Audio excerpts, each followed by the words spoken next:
Welcome. You're listening to the I'm Wired to Inspire podcast, creatively engineered by Nicole, the inspiration specialist. I'm Wired to Inspire is a powerfully packed podcast filled with inspiration and encouragement to get you through your day. It's designed to inspire you to live your authentic purpose. Now, stay tuned for your host, Nicole, the inspiration specialist, on today's episode of I'm Wired to Inspire.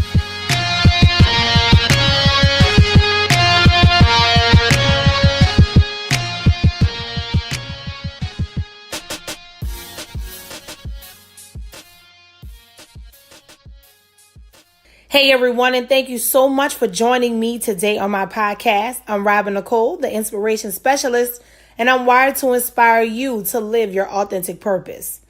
Y'all, today I want to talk to you about a word that I heard repeatedly within the last 24 hours, and I just felt led to talk to you guys about it.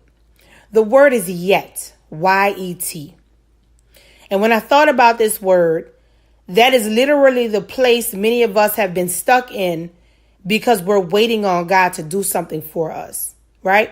I heard this story one time. This lady was saying her grandfather had gotten a puppy, and everybody kept, asking what's the puppy's name. So this had gone on for a few days, and she was like, "Grandpa, what are you going to name the puppy?"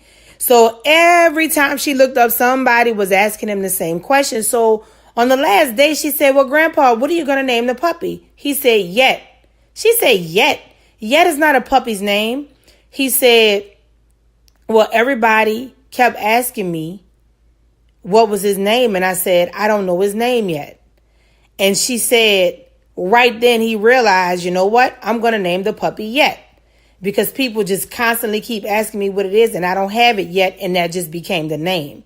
The reason why I shared that story is because oftentimes we are waiting on God to do something for us. We're waiting for some type of shift. We're waiting for something to happen. And in the wait, we don't realize that not yet part is only saying that we already have what we're waiting for. God is just preparing us in the wait, and it's just not ready yet. How many of you have been struggling with really, really trying to hear God concerning your yet? What does your yet look like? Are you crying? Are you frustrated? Are you confused? There are a lot of you right now who you're in a yet space. God has already showed you what it is he wants you to do. In some cases, there's a directive he's given you.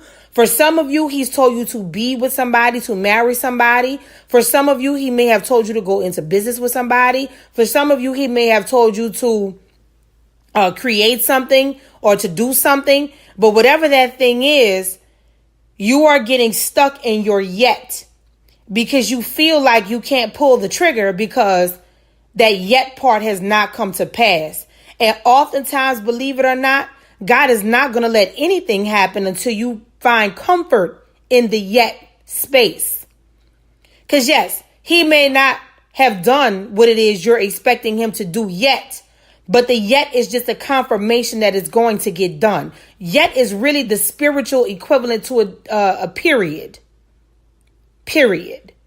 Because that settles it. Yet settles it. As long as there is a yet at the end of your conversation concerning something with God, with you, that means that it is still going to happen. Yet is your friend. But too many of us have been emotional. We have been sad. We have been terrified. We have been perplexed. We have been hurt and moved on every side. We're not keeping our name. We're not keeping the book of the law on our lips. We're looking to the left and we're looking to the right. All of the things that he's telling us not to do while we are in the yet space. But that period at the end is confirmation that God is saying, I declare it. A complete declarative statement, yet, period. That is God saying, in that space, in that time, I am going to do this for you. So I don't know who needs this, but let me just tell you this very clearly so that you can understand. God has a blessing in your yet. Yes, you haven't seen it. Yes, it has not come to pass, but that's what yet is all about. Yet is the preparation for the answer coming to you. For those of you who have these directives that I mentioned earlier, and some of you are scared, some of you, God has told you who the person is. He's told you where the job is. He's told you what to do. He's told you how to fix your career. He's told you all of these things. But because you don't want to jump out, you are so afraid to do what God is telling you to do because you're too busy worrying about your yet.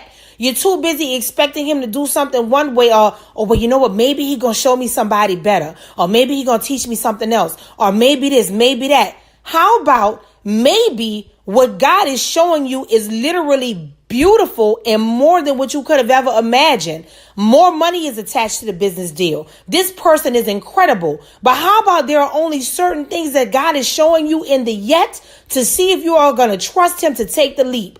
There are some people that are not getting their blessing because they're too full of themselves and too egomaniacal. And most importantly, they lack humility. They too busy wanting things to be a certain way. The superficial aspect of what they're trying to connect with the blessing of God is causing them to look at the wrong thing, desire and want the wrong people, desire and want to connect with the wrong opportunities. You want to connect with people who have this and that going on, and you're not realizing that is not God.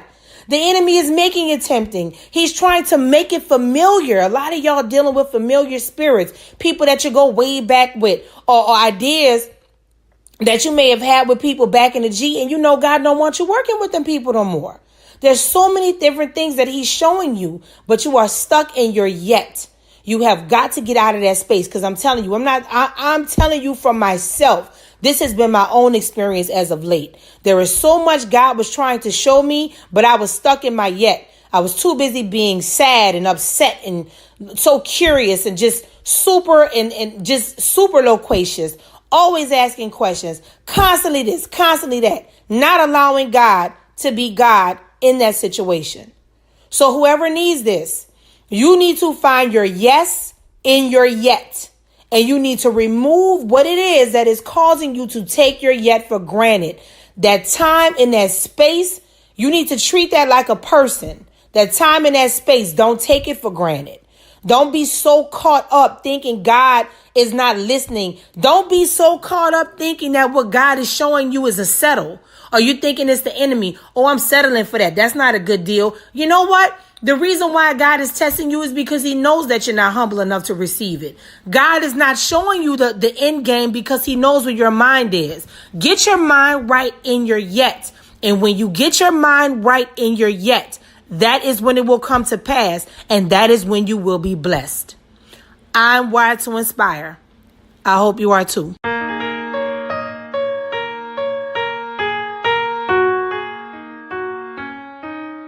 Thanks for listening to I'm Wired to Inspire podcast at I'mWiredToInspire.com. If you enjoyed the show, spread the word and be sure to hit the 5-star rating on iTunes. For more information on this podcast and inspirational products and services, log on to I'mWiredToInspire.com. And remember to live your authentic purpose. Thanks again, and see you next time.